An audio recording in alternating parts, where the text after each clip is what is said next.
Welcome. Thank you for joining today's Change for Climate Lunchbox series session on solar energy for multi-unit residential properties. We're glad to have you with us here today. My name is Adam Holmes, and I'm here with my colleagues Graham Vixie and Karen Young. We work in the Planning and Environmental Services branch at the City of Edmonton. And please note that today's session is being recorded. To begin, the City of Edmonton acknowledges the traditional land on which we reside is Treaty 6 territory. We thank the diverse Indigenous peoples whose ancestors' footsteps have marked this territory for centuries, such as Nehiyaw, Dene, Anishinaabe, Nakota Iska, and Niitsitapi. We also acknowledge this as the Métis homeland and the home of one of the largest communities of Inuit south of the 60th parallel. It is a welcoming place for all people who come from around the world to share Edmonton as a home. Together, we call upon all of our collective honored traditions and spirits to work in building a great city for today and for future generations. Thank you. Excellent. So today's session will explore solar energy for multi-unit residential properties. And with me today is Graham Vixie, Program Coordinator with the City of Edmonton's Change Homes for Climate Solar Program. So I'll turn it over to Graham, who's going to walk us through solar energy systems for multi-unit properties. So some key considerations and rebates that are currently available from the City of Edmonton, which helps offset the upfront costs of installation, making solar more attainable for building owners and benefiting tenants. Yes, and I appreciate the opportunity to chat about the solar rebate for multi-unit residential properties. So yeah, I'll be presenting a few different things today. I will try not to get into technicalities. My background, I was a solar PV designer for a few years, and unfortunately that was in the last building code, so a lot of my technical expertise is now outdated, so I will try not to rely on that.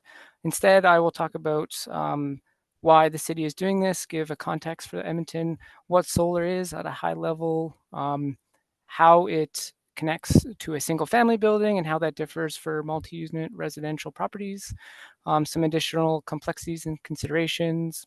I'll talk about the benefits, and then I'll outline the rebate that the City of Edmonton is offering, explain what it is, give examples of how it's been successfully utilized, some eligibility criteria, and how to get involved. So overall, hopefully I can keep this within 20 or 30 minutes. And again, if you have any questions, toss them in the Q&A. If it's relevant, maybe Adam or Karen can introduce it at the time when I'm at the topic, so I don't have to go back on slides and whatnot. But yeah. Thanks again. So the City of Edmonton, as many of you know, is on a transformational journey to become a climate resilient and low carbon city. As part of this work, we recently updated the Edmonton's energy transition strategy, which outlines the actions we need to take to limit global warming to 1.5 degrees Celsius.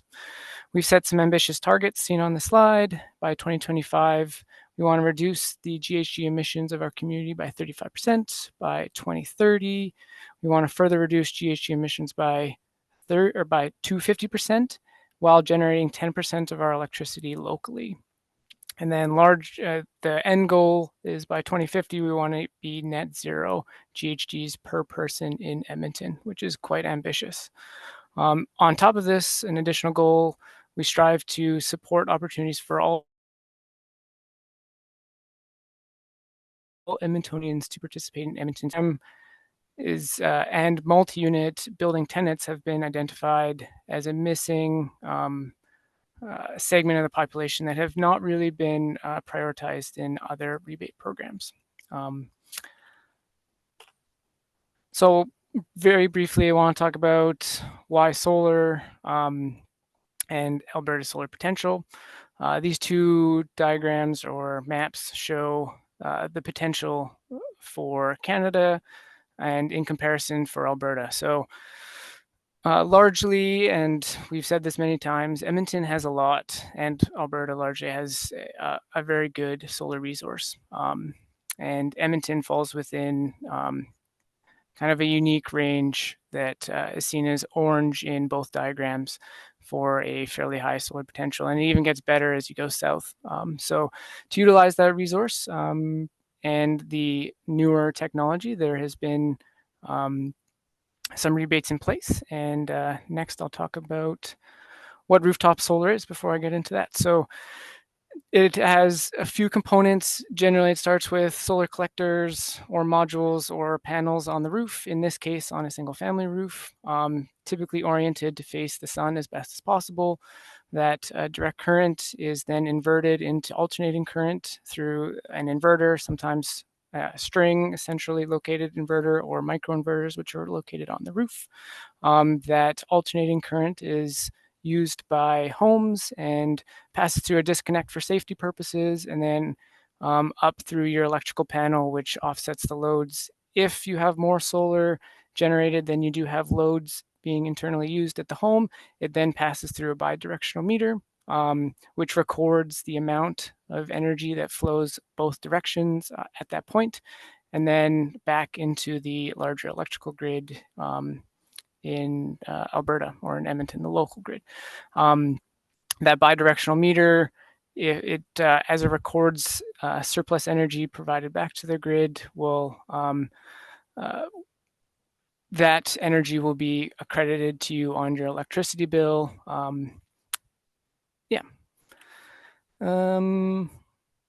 There are also different components that aren't identified that are additional. These are the key components. There are also battery energy storage systems that make their way into the conversation, but those aren't in all systems. So this configuration shown on the slide is a grid connected system, and I'll talk a bit more about that later. Next, how does that differ for multi-unit residential properties, or MERPs? I might also call them MERBs, but they should be called MERPs.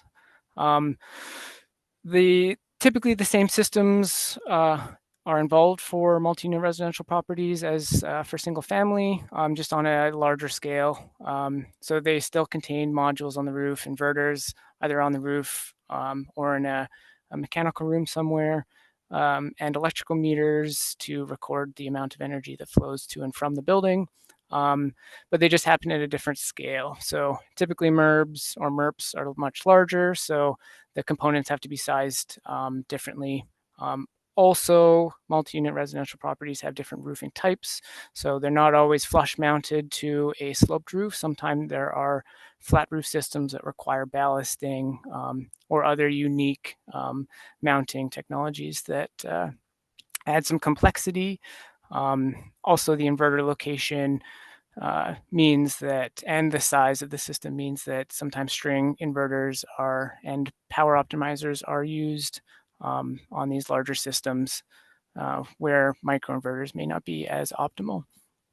And then talking about the connection of the solar PV system, sometimes it's connected to individual units, sometimes it's connected to a central load that powers elevators or lights or corridors. It just becomes much more complicated when you talk about multi-unit residential properties and where the solar generation is going, what is it offsetting, and how is it being utilized in the property, and how is it being metered out is a consideration. Additional considerations to have for multi-unit residential, aside from where the electrons are going, is the roof capable of handling the additional load?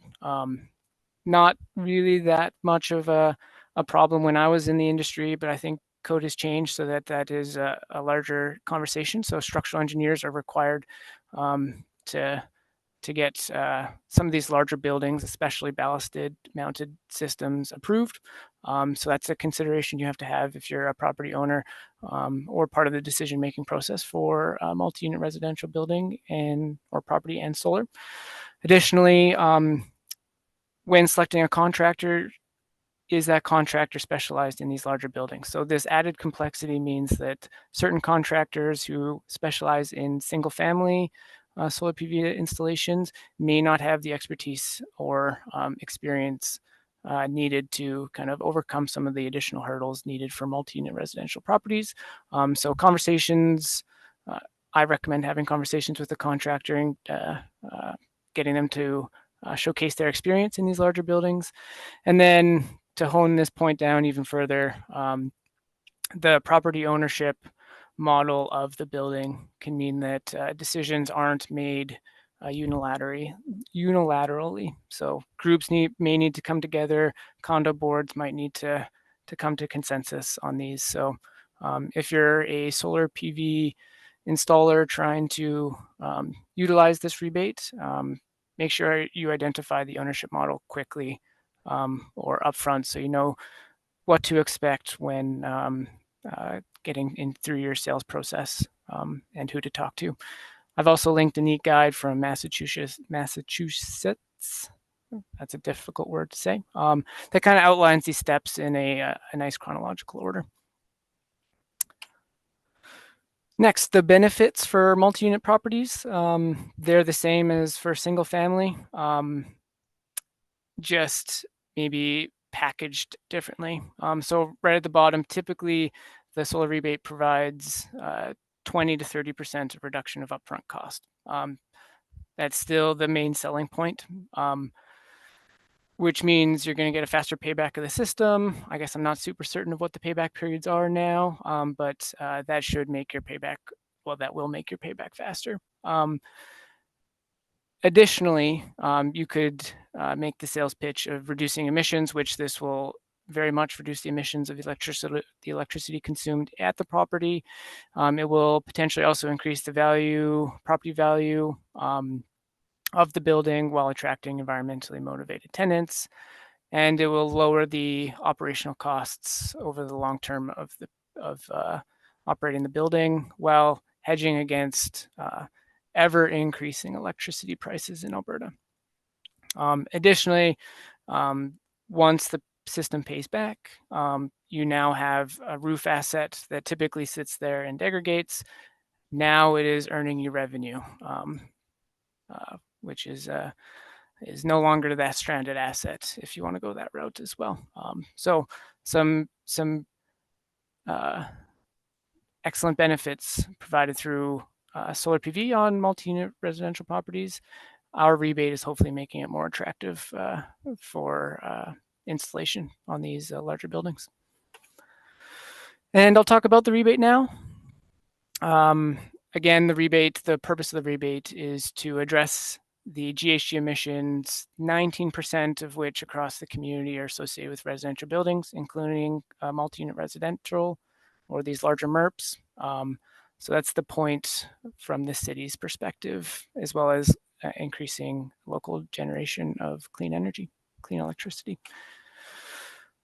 So here's an excellent diagram of the solar adoption and interconnection across the years. And it also highlights the incentive programs, which make a difference in adoption. So I'll briefly go over the timelines. The Change Homes for Climate Solar Rebate Program launched in 2018 as a top-up, or 15 cents per watt, to the Government of Alberta's Energy Efficiency Alberta residential rebate, which at the time was 75 cents per watt. With the end of the the Government of Alberta's Energy Efficiency Rebate Program in 2019, the Edmonton expanded its own rebate from 15 cents to 40 cents in June 29th is the day in 2019, and was a standalone solar rebate under the Change Homes for Climate banner. Additionally, in 2022, the federal government announced the Greener Homes Grant, which aligns and stacked on top of the Edmonton rebate at the time to further offer upfront cost savings. The single-family solar rebate closed in 2023, and the final payout was in 2024. And in June 2024, the solar rebate for multifamily residential properties, so the program I'm promoting now, was launched, focusing on multifamily buildings. This program reiterates is the new iteration of the solar rebate currently on market. And additional information, the Greener Homes Grant closed and was all the final applications were paid out in 2024. To summarize, There's been a variety of programs that came in and out of the market over the last decades, and at this moment, most of them are closed. And currently, only our program in Edmonton is available and is only focused on multi-unit residential properties. And we're hoping to see this graph expand as more and more residential solar microgen units are connected to EPCOR's electrical grid. So a bit more on why. Historically, residents of multifamily buildings are underserved by home energy efficiency and renewable energy programs. We've highlighted that from 2019 to 2023, the city's solar rebate program dispersed almost $6 million in rebates across 1,888 homes, resulting in over 16 megawatts of rooftop solar being installed. Almost 100%, 98% of that went to single family units. From 2024, with our current multi-unit solar rebates, there are roughly 66 projects totaling 3.2 megawatts that have been accounted for the remaining 2% of the rebate budget. Yet this accounts for roughly 14% of the dwelling units that are benefited from the program. So even though the current program from 2024 to now has been such a small fraction of the number of projects, it is a larger proportion of the actual solar installed and a good, healthy portion of the dwelling units, which we believe is an important stat for the current success of the program and hopefully the future success of the program. I guess I have a fun fact. One of the multi-unit properties that are going through this program right now is Home ED's Rundle at Riverside Crossing project, which is an affordable housing unit building, and they actually just started their new application for the next round of the reopening of the program, which was reopened in March of this year. So we're excited to see that some affordable housing is making it in. We also see renters, condos, townhomes, fourplexes, sixplexes, eightplexes all participating. So a good healthy mix of diverse building types. But there are certainly some challenges with multi-unit residential properties, particularly the split incentive problem, which means that which the party that benefits from the solar PV, in this case, we're hoping to benefit tenants, aren't the ones that have the decision-making power. So that's certainly an issue. We're trying to overcome that by growing interest in the program and maybe shaping future programs to overcome the split incentive problem. But we are aware that the tenants we're hoping to benefit aren't necessarily the ones that have the authority to choose whether their property that they're renting out or they're living in has solar PV installed, and that benefit may not reach them directly. It may also reach them through common loads. We are also trying to get a greater income diversity as low income folks are typically not included in rebate programs, and we're at our first stages of addressing that. And again, issues that I mentioned earlier, there's some complexities in ownership and the financial arrangements of these large multi-unit residential buildings, insufficient access to savings and capital, and another one is building age and condition. So far, it seems like we have a good segment of our applications that are new builds, but we are noticing that the older or existing multi-unit residential properties may not have the electrical capacity needed to handle solar PV, and that's certainly a challenge. Next, I'll highlight two projects that have participated, have received money from our program in the last, the 2024 iteration of the Solar for Multi-Unit Residential Property rebate. First being Sundance, their housing cooperative. They did a deep energy retrofit project that included the installation of solar PV on, I believe, all or most of the properties that were included in this project. So this is a pretty high profile project, receiving money from NRCan. They did also receive money for solar for our project. A bit more detail, 300 kilowatts of solar across all the properties that received it. And as this picture shows, there were many properties that received solar, a total of 810 solar PV modules.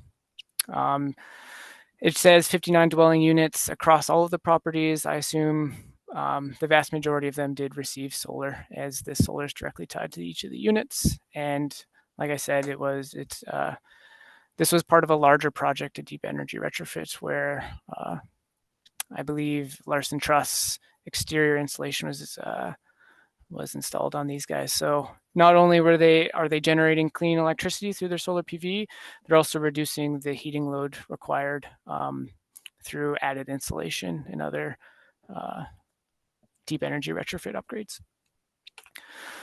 The next is Legacy at Greaspaw.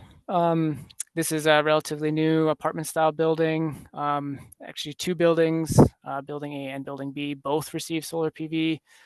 260 kilowatts of rooftop solar across the two buildings that equaled 573 solar PV modules. And these two buildings also had 220 dwelling units. So we are attributing the solar across all of the units, but this one, the solar most likely did not feed into any one or all of the units individually. It likely offsets the common loads. So the hallway lights, heating and cooling, electrical, and parking lot loads, depending on how this electrical system is configured. So two different examples, one with solar offsetting the units themselves, and in this case, the clean energy offsetting the common loads. And details about the program itself. So there are up to $2.3 million in rebates available. Currently, we are 61% allocated, or $1.4 million or so have been pre-committed, leaving the rest just under $1 million available for commitment now.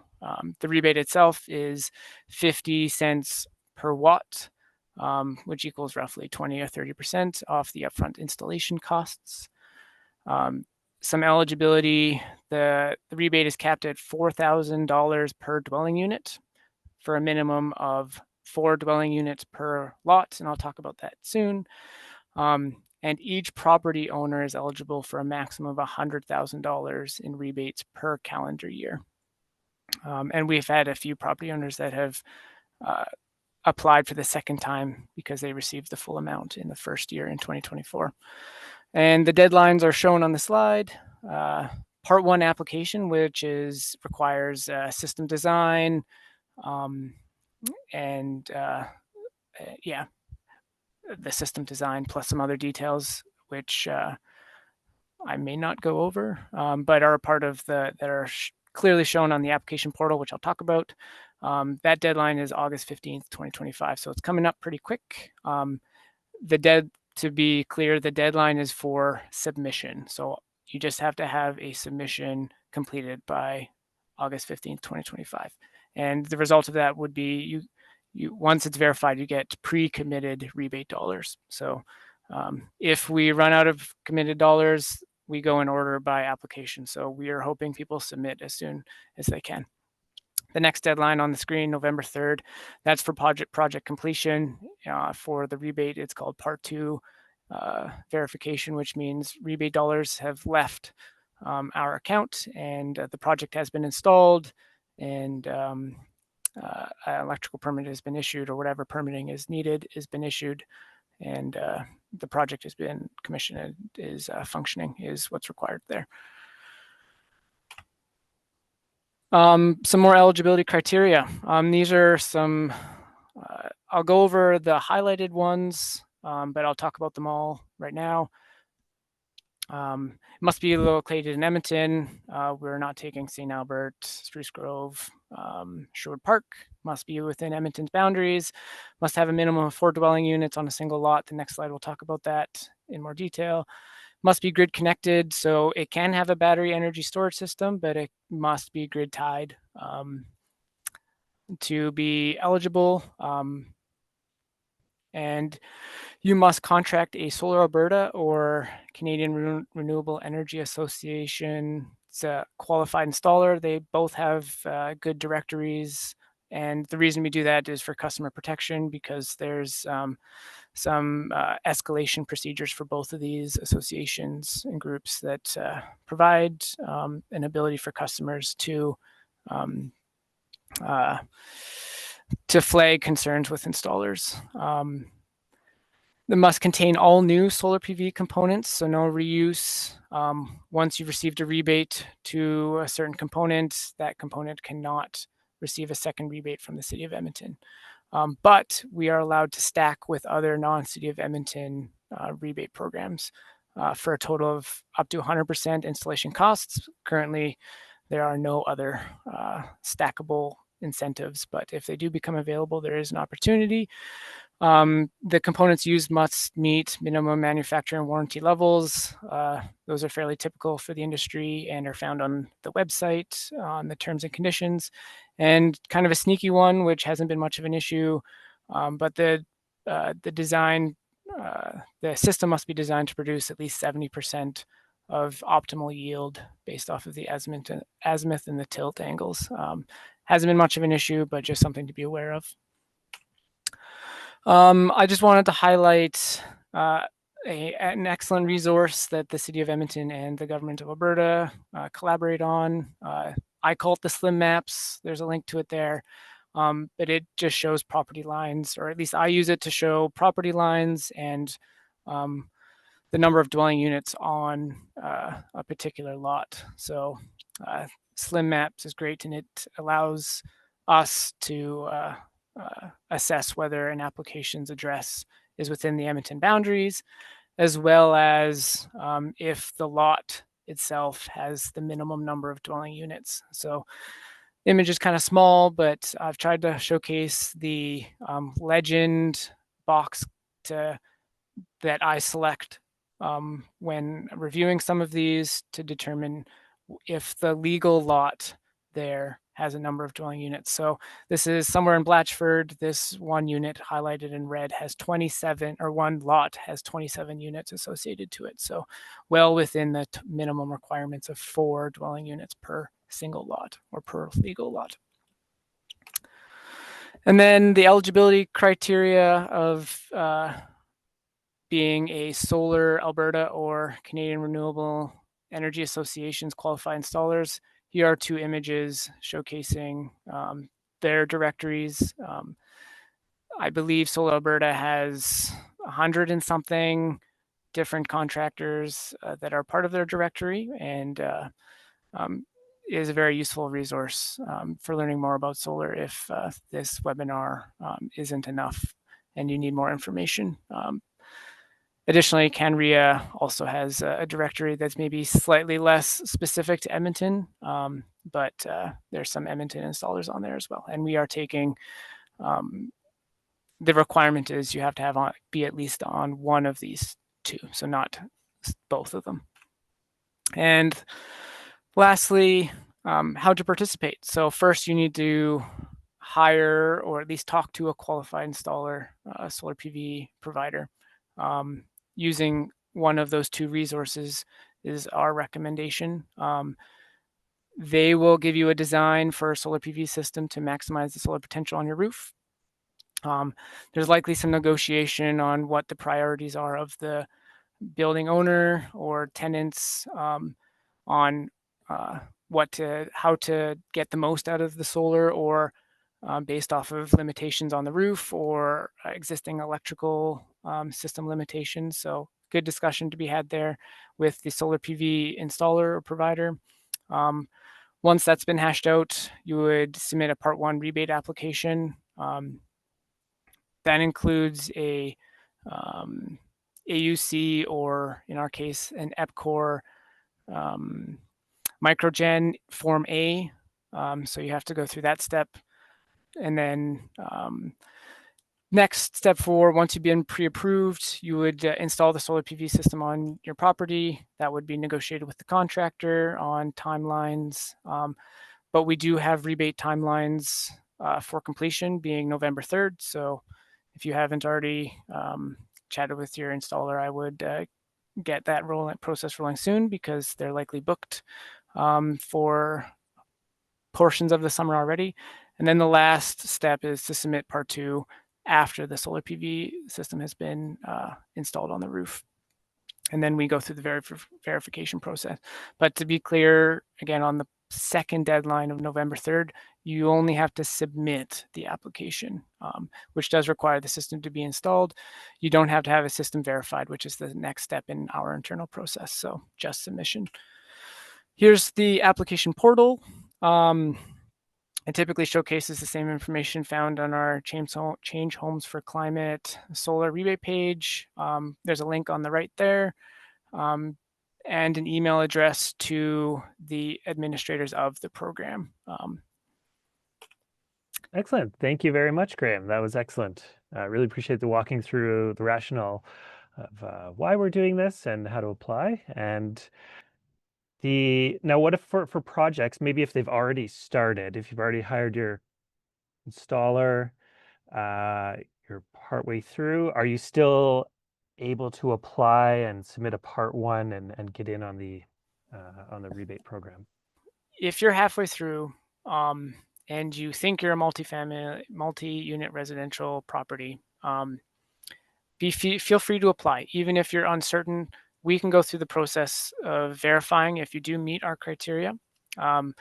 If you are certain that certain parts of your criteria are not met, for instance, you are not aware if your contractor is part of Solar Alberta or CanRIA's directory, they have the opportunity. It's a fairly easy application process, and I know at least Solar Alberta is really quick about adding additional contractors to their directory. So that isn't a barrier, as long as the contractor that you have selected is willing to go through the steps of becoming part of Solar Alberta or CanRIA's directory. So that can happen pretty quick. I think a week or so is a estimated lead time of that, and that shouldn't be that much of a barrier. If your property is midway through getting solar, typically the contractors in the area are familiar with the application process, and it could only be as simple as asking them to submit on your behalf. Typically, they are the ones that are submitting these applications because they're well aware of how the program has been ran previously, and they're the ones that have the detailed information around the solar PV systems themselves. So we typically see the vast majority of our applications are done through the contracted solar PV provider. So if you're uncertain, ask them. They should be aware of our program. If they don't know, then maybe send us an email, and we can guide you through that process. The administrators of the program are very knowledgeable. They've been with this program since 2019 when it was first ran. So they're well aware of the intricacies of Alberta solar market and the needs of the application itself. Excellent. No, that's great to hear. That's good. There's other programs I know in the past I'm aware of that, yeah, you can't have started the work before you apply to the program or grant. So that's great to know that there's some flexibility there. If you're already underway, you can, you can still contact and. Ooh, I should also mention that there is if you already have your system installed, we do also do retroactive rebates. So if you have a solar PV system and that was installed within, I believe, 12 months of the application or of the program opening, I'm not certain on that. We can get back to you if you have that concern, and we'll take any of these questions. You can receive your rebate retroactively after it's been installed for some period of time.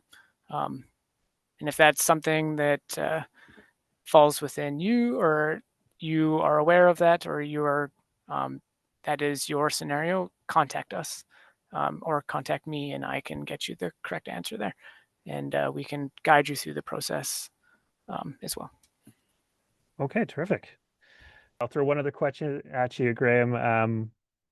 I'm curious about systems eligibility, maybe the solar PV system for a multi-unit, if it's providing power to common spaces of the building versus directly tied into the dwellings in the unit and providing, is there any guidelines around eligibility for those two cases? No, we are accepting both cases. Mhm. I guess the limiter there would be the number of units on the property receiving solar. So we are trying to benefit as many units as possible, so that minimum of 4 dwelling units would likely be the limiter there. And if common loads are being offset and it's not going into any one direct load or any one direct unit, sorry, then that is likely what's happening on most of our large applications and is completely within program eligibility.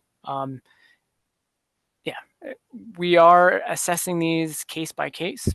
So if you don't directly fall within one of those two options, we will likely find out in the application process, and we'll likely chat about what's actually happening and how solar is being routed to benefit the property itself or the unit. So we are fairly flexible on a lot of this. We just have some minimum requirements on the number of dwelling units and grid tied solar as well. So hopefully that answered.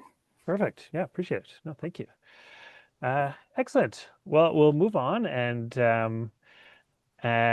yeah, I'll look back in the Q&A case at the end just in case anybody's still typing them out.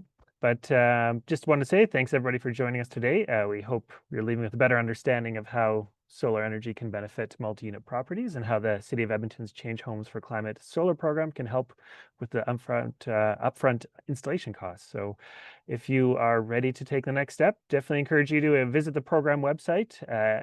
You can visit edmonton.ca/solar. And you can find the details and eligibility information and application portal from there. And if you're not quite ready yet, just please let others know about the program. You can share the details.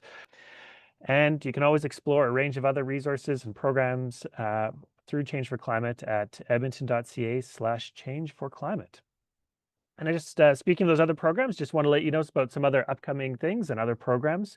So related to solar financing and incentives. So the Clean Energy Improvement Program, or CIP, is a financing tool available to residential property owners in Edmonton wanting to make their homes more energy efficient.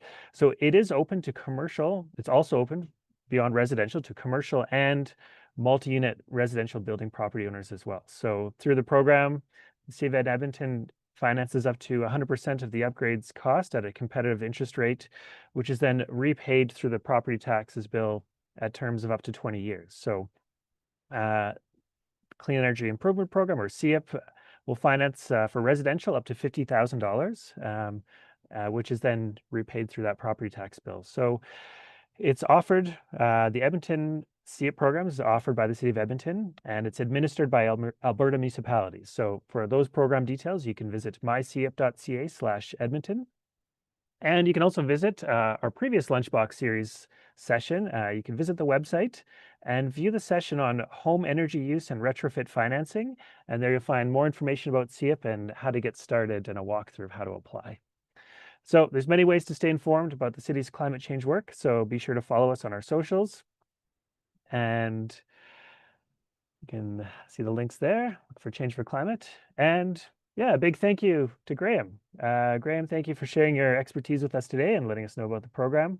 And also my colleague Karen Young for handling today's logistics. And thanks to all of you for taking the time to join us today. And we hope to see you at another Change for Climate Lunchbox session soon. So you can always visit the edmonton.ca/lunchbox series website for future sessions, registrations, and recordings of all of our past sessions. Thank you very much. Have a great afternoon, and we'll see you in the next Lunchbox series.